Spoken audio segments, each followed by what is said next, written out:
Общество, которое плохо относится к животным, всегда будет нищим и преступным. Лев Толстой.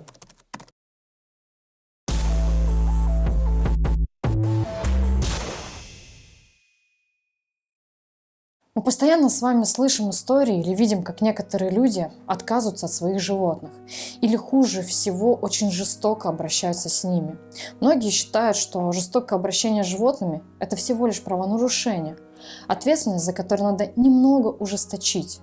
Человек действительно является высшим творением природы, однако это не дает ему права истязать братьев наших меньших. Но сегодня я не хочу говорить об этих людях. Я хочу посвятить сегодняшний выпуск хорошему человеку, волонтеру Наталье Морозовой, который и спасает всех наших животных.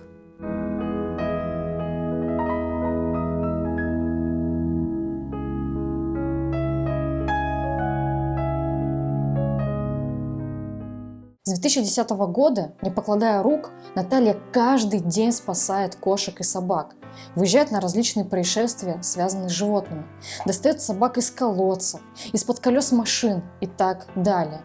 А вы знаете, кто спас нашего героя Сати? Это Наталья. Это она приехала и спасла всем полюбившуюся Сати. Конечно, я к таким породам стараюсь не выезжать, это Стаф, вот Пит, потому что я их, побаиваюсь. Но когда я вышла из машины, начала к ней подходить, эта улыбка Сати просто от одного уха до другого. Классная, добродушная собака, она начала вилять хвостом, подошла ко мне, ткнулась носиком. Страх отошел от меня, вот я надела петелечку, посадила в машину, и мы поехали в клинику на осмотр. В 2010 году Наталья со своей командой волонтеров создала Севастопольский благотворительный фонд помощи бездомным животным. Фонд работал. Еженедельно Наталья и ее команда спасали животных. Люди помогали финансово, и все вроде хорошо. Но в 2020 году происходит страшная история. Был приют, который занимался якобы госотловом в 2020 году по программе ОСВВ от правительства Севастополя. Этому приюту было выделено больше 20 миллионов рублей. И посмотрите, что это за приют.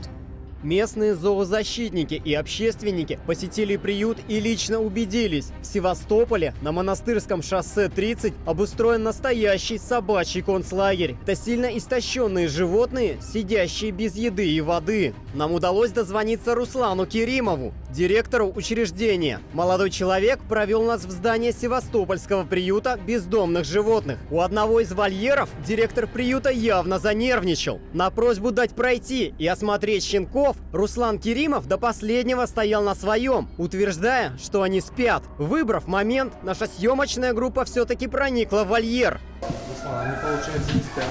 Я вижу, что кто-то не спит, кто-то все-таки заболел и умер. Здесь получается 1, 2, 3, 4, 5, 6 щенков, и только один остался жив, да? Остальные все мертвы.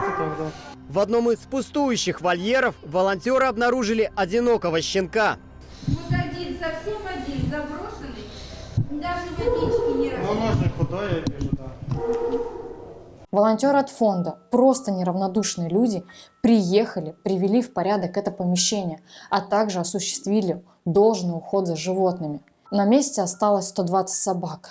Наталья и ее команда, помимо фонда, открывают на этом месте пункт реабилитации пострадавшим животным, куда и попали все эти 120 собак, так как они были в ужасном состоянии.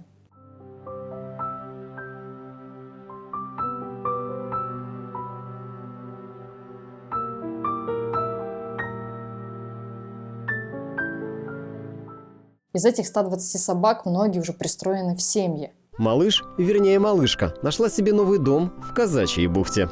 Мы хотели завести собачку, а получается, не хотели покупать, хотели кого-нибудь спасти с улицы. Решила ее взять на передержку, но потом я в нее влюбилась и уже не смогла ее никому отдать. Теперь у маленькой собачки по кличке Зайка есть свой диван, вкусный корм и любящий хозяин. Сейчас в пункт реабилитации попадают только те животные, которые в очень плачевном состоянии. Их там лечат, восстанавливают здоровье, а после стараются всех пристроить в семью. На данный момент в реабилитации находится 79 собак, а в общем у фонда больше 100 собак на передержке.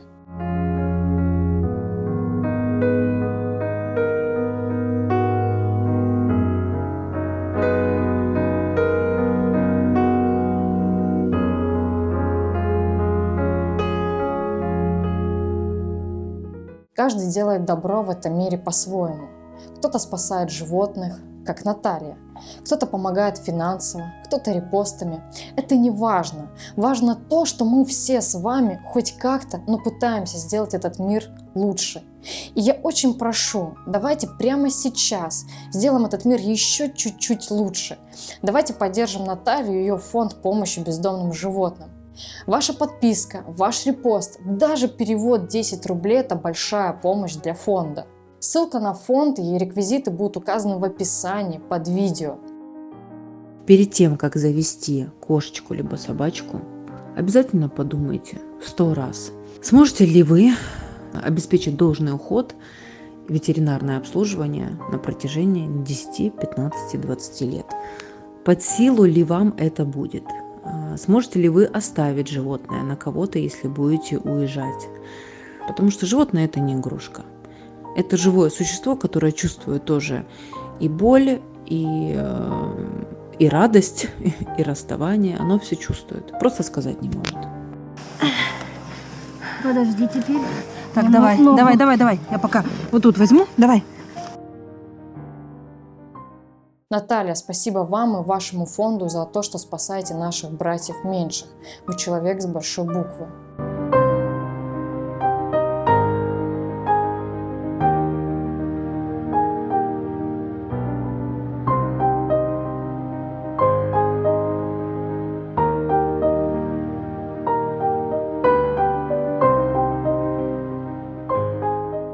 Спасибо всем, кто посмотрел этот выпуск до конца. Вы даже не представляете, как бы мне хотелось, чтобы мои видео увидели как можно больше людей.